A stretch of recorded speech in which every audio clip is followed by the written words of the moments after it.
Assalamualaikum warahmatullahi wabarakatuh. Sholawat serta salam semoga selalu tercurah kepada junjungan kita Nabi Muhammad Shallallahu Alaihi Wasallam. Sahabat sekalian, pernahkah kalian mendengar kisah tragis yang terjadi saat razia malam hari? Apakah benar semua orang berseragam bisa kita percaya? Atau justru di balik seragam itu tersembunyi niat jahat yang menakutkan? Kisah ini bukan sekadar hiburan. Ini adalah pelajaran, peringatan, dan cermin agar kita lebih waspada. Maka simaklah sampai akhir, karena bisa jadi, ini menyelamatkan seseorang yang kalian cintai. Inilah ceritanya, polisi ini paksa wanita berhubungan di mobil saat terkena razia. Udara malam itu lembab, jalanan lengang. Lampu-lampu kota memantul di aspal basah setelah hujan sore yang mengguyur hampir sepanjang hari. Dini baru saja keluar dari kantornya yang terletak di pinggiran kota, setelah lembur mengejar tenggat laporan keuangan bulanan. Jarum jam di dashboard mobilnya menunjukkan pukul 11:20. Di dalam mobil, Dini menghela napas panjang. Lehernya pegal, punggungnya kaku, dan matanya lelah. Tapi ia lega karena semua pekerjaan hari ini akhirnya tuntas. Jalan yang ia lewati menuju rumah memang bukan jalan utama. Tapi ia sudah terbiasa dengan jalur alternatif ini untuk menghindari kemacetan kota. Ketika mobilnya mulai memasuki area yang lebih sepi, hanya diterangi beberapa lampu jalan yang remang-remang, tiba-tiba cahaya terang dari senter menyorot tepat ke arah kaca depannya. Dini refleks menginjak rem. Seorang pria berseragam lengkap berdiri di tengah jalan, mengangkat tangan memberi isyarat untuk berhenti. Di belakangnya, tampak pos kecil sederhana berdiri di pinggir jalan. Terdapat spanduk bertuliskan, razia gabungan malam hari. Dini sedikit gugup, tapi ia menepi sesuai instruksi. Ia mematikan mesin, menurunkan kaca jendela, dan mengambil dompet berisi surat-surat kendaraan. "Selamat malam, Bu. Mohon izin periksa surat-suratnya," kata pria berseragam itu dengan suara berat namun terdengar sopan. "Silakan, Pak. Ini STNK dan SIM saya," jawab Dini sambil menyerahkan keduanya. Pria itu menatap surat-suratnya sejenak, lalu mengerutkan kening.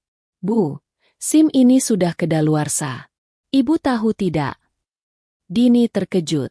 Ia yakin SIM-nya masih berlaku. Tapi di bawah cahaya senter itu, ia melihat masa berlaku memang telah lewat beberapa minggu. "Wah, saya tidak sadar, Pak. Baru tahu sekarang," ujarnya dengan nada khawatir. "Kalau begitu, kami harus menilang, atau Ibu ikut kami ke kantor untuk pemeriksaan lebih lanjut," ucapnya datar. Sebelum Dini sempat merespons, muncul satu lagi pria berseragam dari balik pos. Kali ini raut wajahnya lebih dingin. Matanya menelusuri tubuh Dini dari atas ke bawah. Ia tidak berkata apa-apa, hanya berdiri di dekat jendela, terlalu dekat. Dini merasa ada yang aneh. Tapi ia menahan diri untuk tetap tenang. Ia berusaha tidak menatap pria kedua itu terlalu lama. Tapi sorot matanya benar-benar membuat Dini merasa tidak nyaman. "Kita bisa selesaikan di sini saja kalau Ibu mau," kata pria pertama sambil menyeringai tipis. "Selesaikan gimana maksudnya, Pak?" tanya Dini, mulai waspada. "Yah, damai aja. Tapi jangan di sini. Di belakang pos ada tempat lebih tenang." Dini merasakan detak jantungnya mulai cepat. Tangannya yang memegang dompet mulai gemetar perlahan. Udara di sekitar pos razia itu tiba-tiba terasa lebih berat. Dini masih duduk di balik kemudi, mencoba mencerna kalimat yang baru saja dilontarkan pria berseragam itu. "Di belakang pos ada tempat lebih tenang." Kalimat itu menggantung, seperti racun yang perlahan meresap ke dalam tubuh. Tidak ada nada resmi, tidak ada kewibawaan aparat hukum. Yang ada hanya sorot mata licik, penuh niat buruk yang disamarkan dalam balutan seragam. Dini menarik napas, menahan emosi. Ia tahu, jika ia menunjukkan ketakutan, situasi bisa memburuk. Tapi tubuhnya sudah memberi reaksi alami. Keringat dingin mulai membasahi pelipis, dan ujung jarinya gemetar saat ia menggenggam setir mobil. "Maaf, Pak, saya lebih nyaman kalau diselesaikan secara resmi saja," ucapnya dengan suara yang ia paksa terdengar stabil. Pria pertama itu menoleh ke temannya. Keduanya saling bertukar pandang. Entah mengapa, Dini merasa seperti sedang dinilai, dipertimbangkan, bukan sebagai pengendara yang melakukan pelanggaran, tapi sebagai mangsa yang sedang ditimbang-timbang. Resmi itu makan waktu, Bu, balas pria itu. Kini nadanya lebih santai namun terasa semakin mengintimidasi. Mobil ibu juga bisa disita. Belum lagi proses pengambilan SIM. Berat. Loh. Dini mencoba mencari cara lain. Ia menatap kaca spion, berharap ada kendaraan lain yang melintas. Tapi jalan itu benar-benar sunyi. Seakan waktu berhenti hanya untuk mengurungnya di tempat itu. Apa tidak ada surat perintah, Pak? Biasanya razia ada tanda-tandanya. Ini kok tiba-tiba? Ucapan Dini terhenti saat pria kedua mencondongkan tubuhnya ke jendela, membuat wajahnya hanya beberapa sentimeter dari wajah Dini. Ibu curiga kami bukan polisi. Nadanya dingin, menekan. Dini tidak menjawab. Ia hanya menggeleng pelan sambil menatap lurus ke depan. Sebaiknya ibu ikut saja ke belakang pos.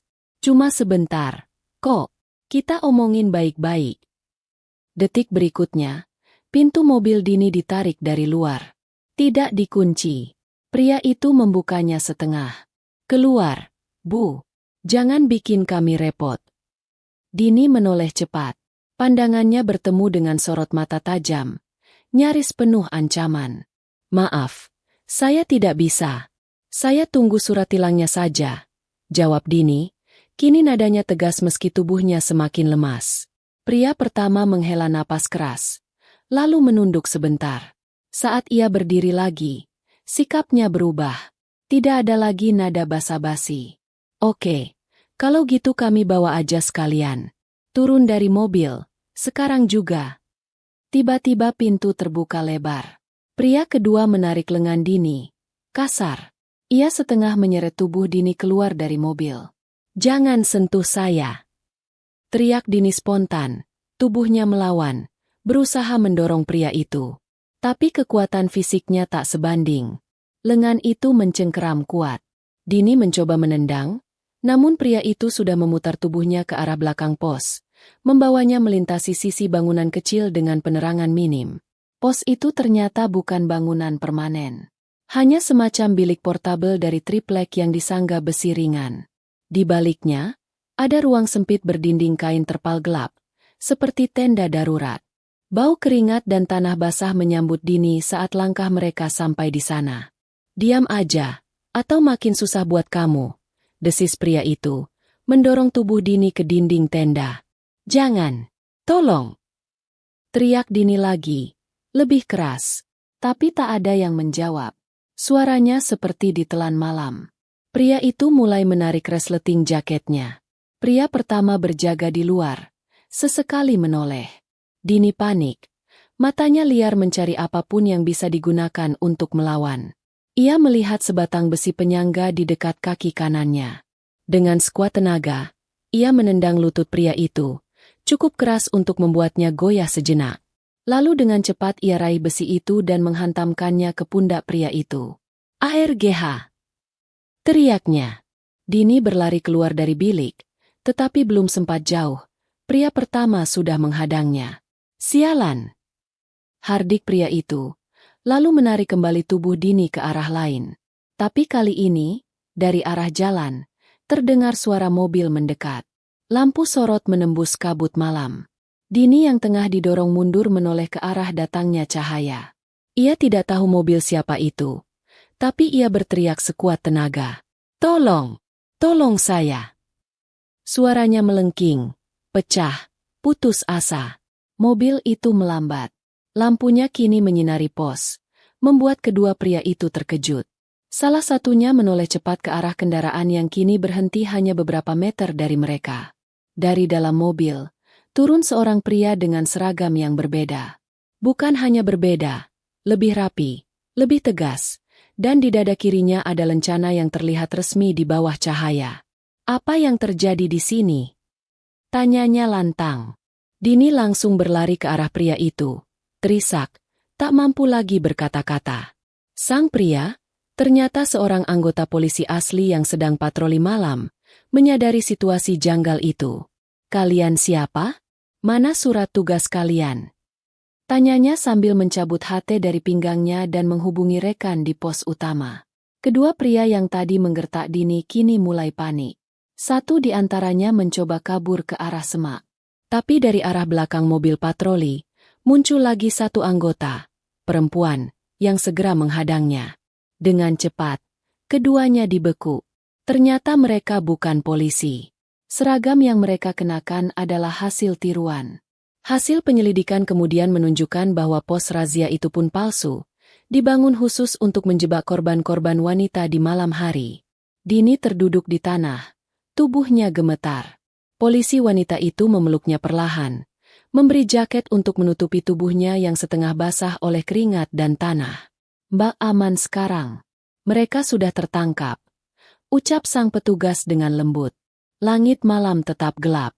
Tapi bagi Dini, cahaya yang datang malam itu adalah cahaya pertolongan dari Allah, yang datang tepat saat harapan seakan lenyap sepenuhnya.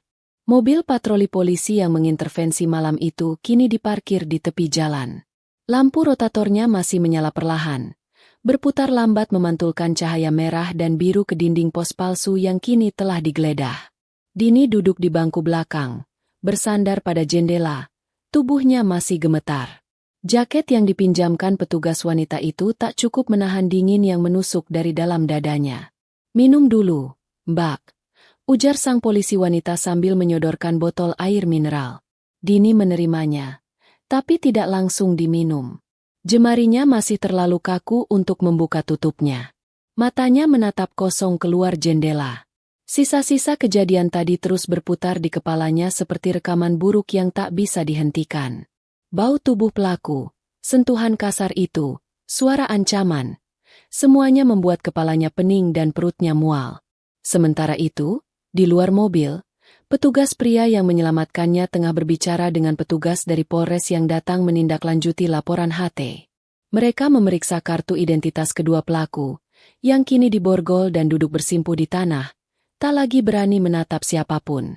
Sudah ada laporan sebelumnya dari warga tentang razia palsu di daerah sekitar sini, Pak.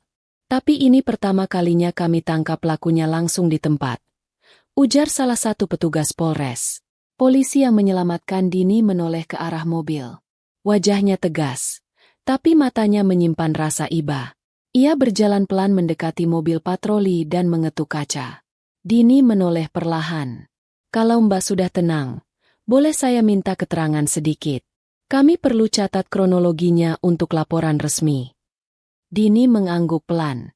Petugas wanita ikut turun bersama Dini untuk mendampinginya duduk di kursi pinggir jalan, dekat cahaya terang mobil.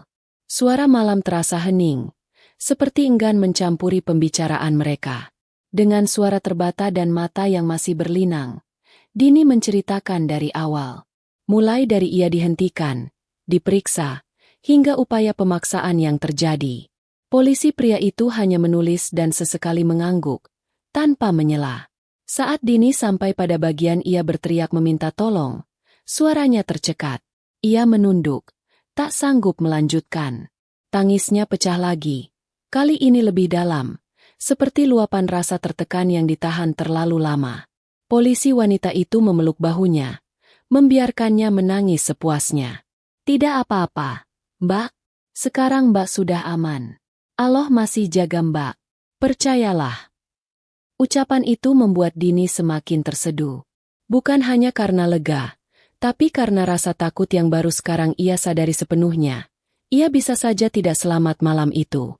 Sementara para petugas memanggil ambulans kecil untuk memastikan kondisi medis Dini, ia diminta untuk menandatangani beberapa berkas. Tapi petugas wanita itu mengintervensi.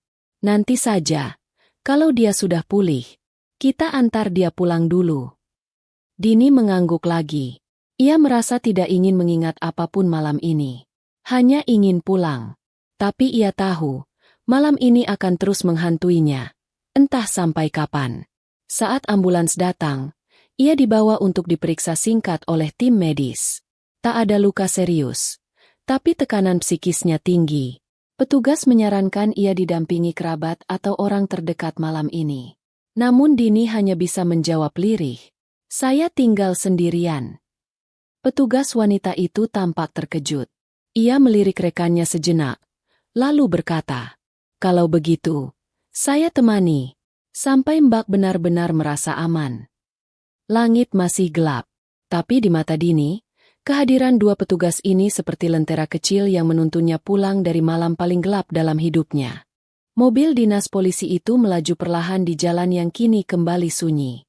Duduk di kursi penumpang belakang, Dini memeluk tas tangannya erat-erat.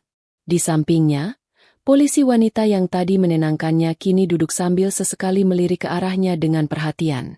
Ia belum beranjak bicara, membiarkan Dini menikmati keheningan. Di depan, petugas pria yang menyetir sesekali melihat kaca spion, memastikan keadaan di belakang. Tak ada suara selain dengungan halus mesin dan suara ban yang bergesekan dengan aspal basah.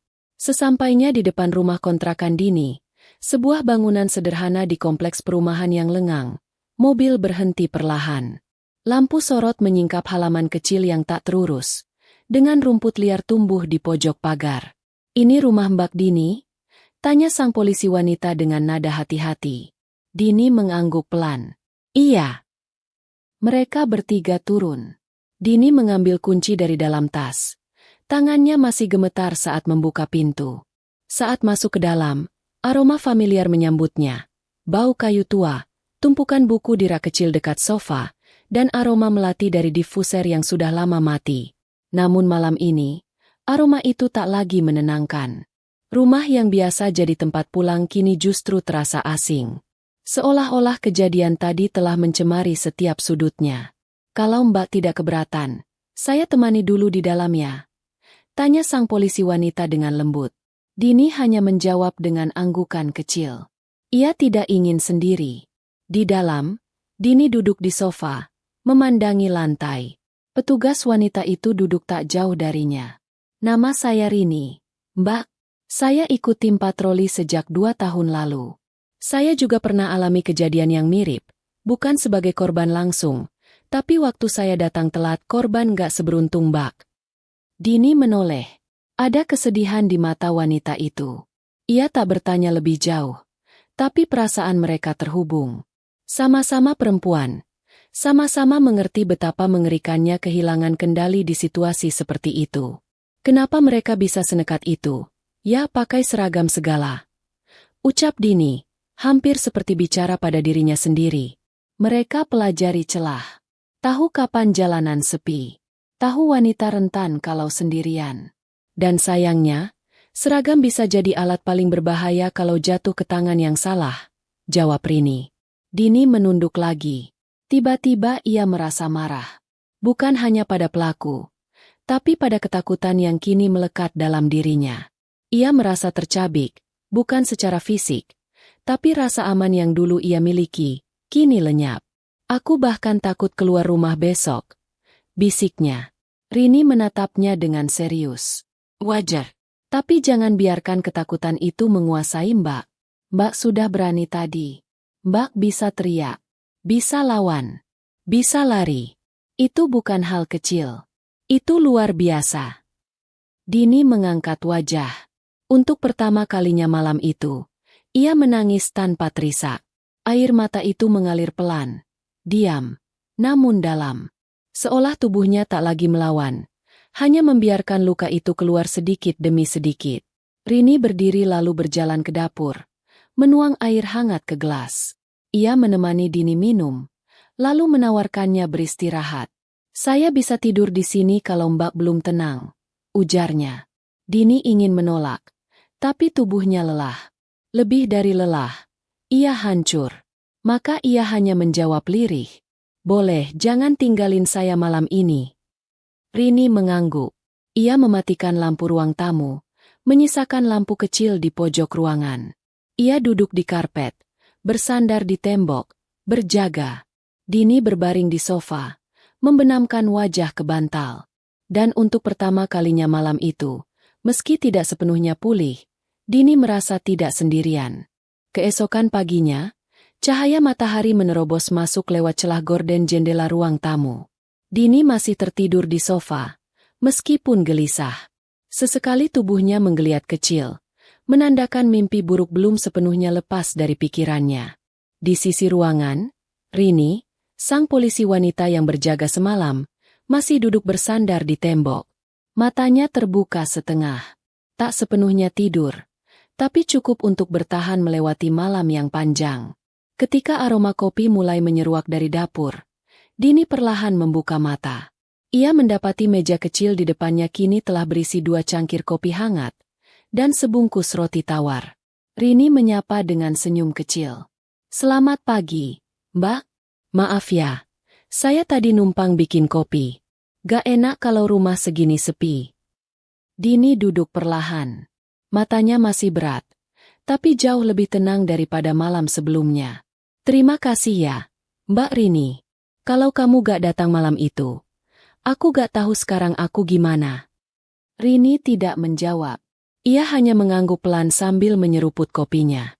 Sesaat kemudian, ponselnya berdering. Ia mengangkat, lalu berdiri dan berjalan menjauh beberapa langkah. "Ya, Pak, saya di tempat korban." "Iya, sudah. Baik, saya ke kantor sekarang juga," ucap Rini cepat. Ia menutup telepon lalu menatap Dini. "Polres minta saya ke sana sekarang. Ada perkembangan soal kasus semalam. Mbak mau ikut? Kalau masih belum kuat, saya bisa minta petugas lain dampingi nanti." Dini diam sejenak, lalu mengangguk. "Aku ikut. Aku harus tahu siapa mereka dan kenapa bisa sampai segitu." Di kantor Polres, ruangan interogasi dipenuhi berkas dan foto. 2 pria pelaku penyamaran semalam kini duduk dengan wajah lesu, tangan diborgol di atas meja. Di depan mereka, beberapa penyidik menelusuri rekaman CCTV dan mencocokkan data. Dini duduk di balik kaca satu arah, ditemani Rini. Ia memandangi wajah kedua pria itu. Salah satunya masih menunduk, tapi yang lain justru menatap ke depan dengan ekspresi datar, dingin. Dia itu si Asep, mantan satpam di kantor swasta. Satunya, Heri, dulunya sopir truk. Dua-duanya keluar kerja 2 tahun lalu, kata seorang penyidik kepada Rini. Rini mengangguk. Punya catatan sebelumnya? Gak ada yang tercatat. Tapi dari HP mereka, kita temukan banyak foto wanita. Beberapa di antaranya terlihat dipaksa, termasuk alat rekam. Diduga mereka udah lakukan ini ke banyak korban. Dini memalingkan wajah. Dadanya sesak. Tapi yang lebih mengganggu pikirannya adalah kalimat berikutnya yang diucapkan penyidik. Seragam mereka dibeli online. Lengkap. Dari topi sampai sepatu. Bahkan tanda pengenal palsunya pakai barcode dan logo resmi yang bisa dipindai. Sangat mirip. Kita periksa toko online yang jual. Dan ternyata banyak banget yang pesan seragam kayak gini. Bukan cuma 2 orang itu. Rini menoleh cepat. Maksudnya ada jaringan. Penyidik mengangguk. Kami menduga ini bukan kejadian tunggal. Bisa jadi ada sindikat yang spesialis tipu korban dengan modus razia. Pos palsu yang mereka bangun juga bukan yang pertama. Ada laporan serupa di 3 kota lain. Dini menatap Rini dengan mata membelalak. Jadi ini bukan cuma aku, mereka udah lama. Dan mungkin lebih banyak korban yang gak pernah lapor, ujar penyidik itu lirih. Rini mengepalkan tangan. Kita harus bongkar ini sampai akar-akarnya. Dini memalingkan pandangan keluar jendela ruang interogasi. Dunia yang selama ini ia kenal terasa semakin asing. Kejahatan itu bukan hanya soal malam kemarin, tapi tentang jaringan yang berani menjual rasa aman, menyamar sebagai pelindung, lalu merenggut rasa percaya dengan cara yang paling kotor. Hari itu, Dini membuat keputusan. Ia tidak ingin hanya jadi korban. Ia ingin bantu membongkar semuanya, agar tidak ada lagi perempuan lain yang harus mengalami malam seperti dirinya. Dini duduk sendiri di taman belakang kantor Polres. Angin sore menyapu pelan rambutnya yang belum sempat ia tata sejak pagi. Di tangannya, sebuah buku catatan kecil terbuka. Ia menuliskan beberapa nama dan tempat, hasil dari percakapannya dengan penyidik tadi. Langkah kaki Rini terdengar mendekat. Masih di sini, Mbak? Tanyanya sambil duduk di sebelah Dini. Dini menutup buku catatannya. Aku gak bisa tenang, Mbak Rini.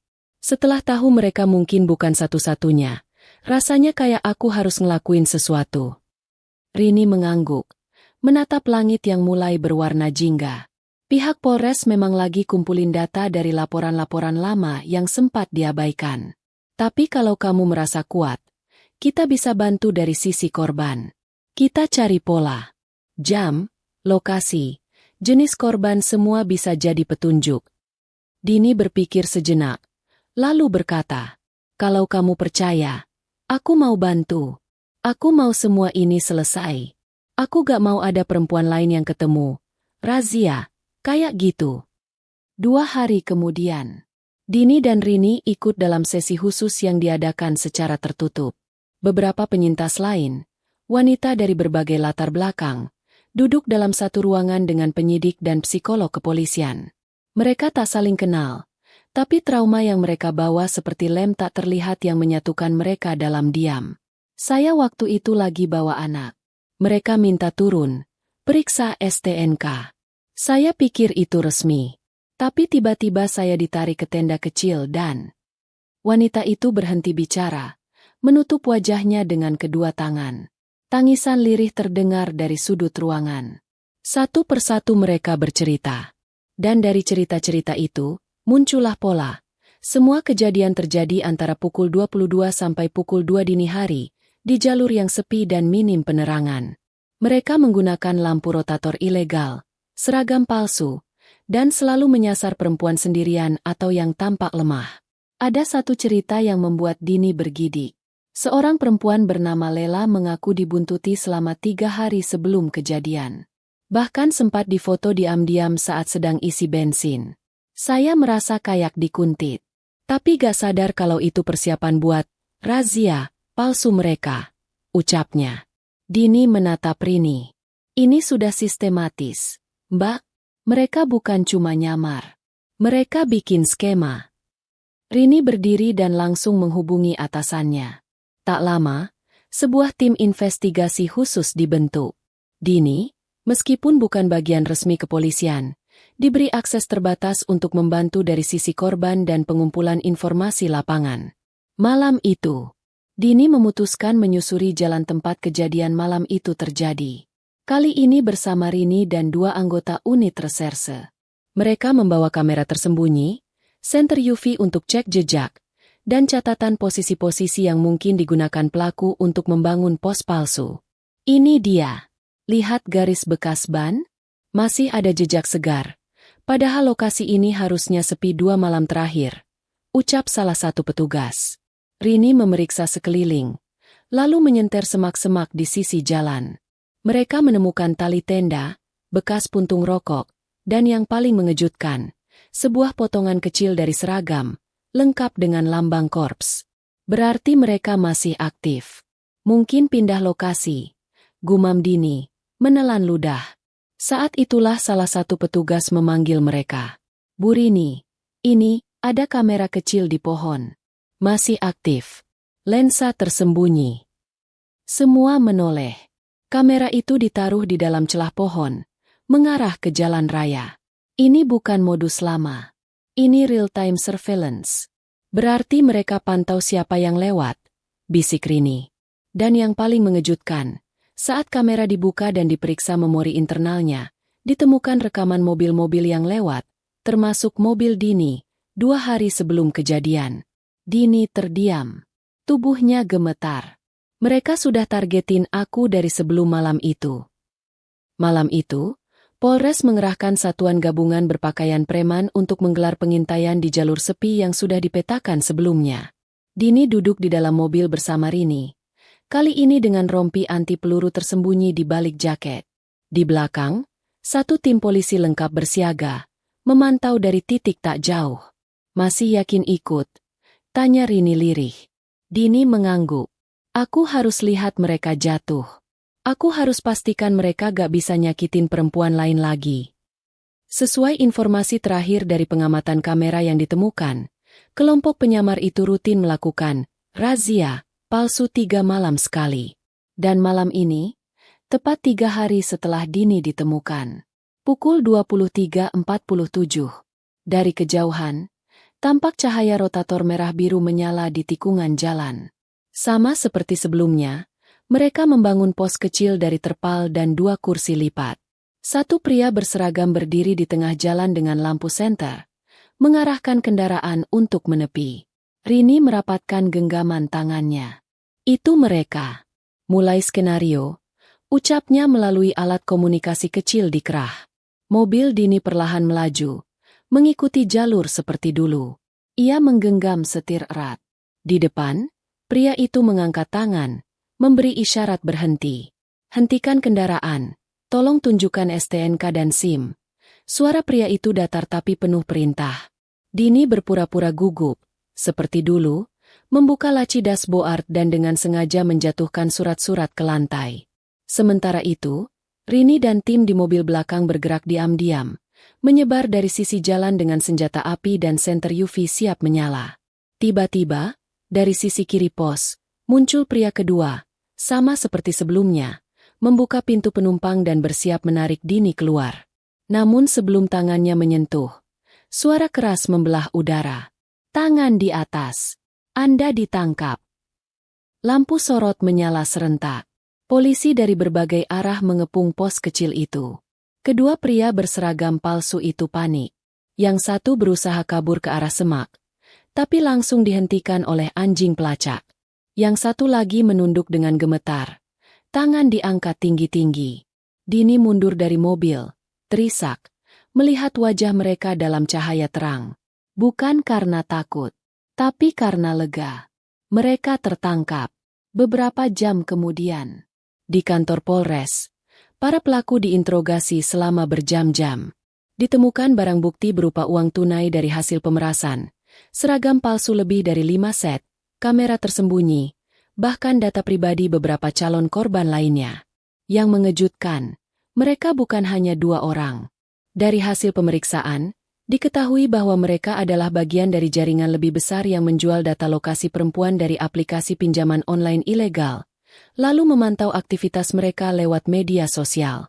Modus mereka berkembang, menyamar jadi polisi, satpam, bahkan teknisi. Kalau kita gak tangkap sekarang, mereka bisa terus beraksi di kota-kota lain, ucap Rini kepada atasannya. Seminggu kemudian, Dini berdiri di sebuah forum terbuka untuk korban kejahatan seksual dan kekerasan terhadap perempuan. Ia tak lagi gemetar seperti dulu. Suaranya tenang, namun penuh keyakinan.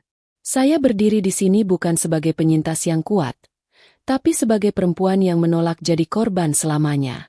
Kejahatan berseragam adalah pengkhianatan terhadap rasa aman. Tapi kita bisa melawan. Kita bisa bersuara. Sorak tepuk tangan menggema. Kamera media menangkap wajahnya yang kini tak lagi diliputi ketakutan. Di dalam kantor polisi, Rini menyaksikan siaran itu dari layar TV. Ia tersenyum kecil, lalu mematikan layar dan menatap meja penuh laporan. Masih banyak pekerjaan yang menunggu. Tapi malam ini, mereka sudah menang 1 pertempuran. Dan untuk pertama kalinya sejak malam itu, Dini akhirnya bisa pulang ke rumah dalam damai.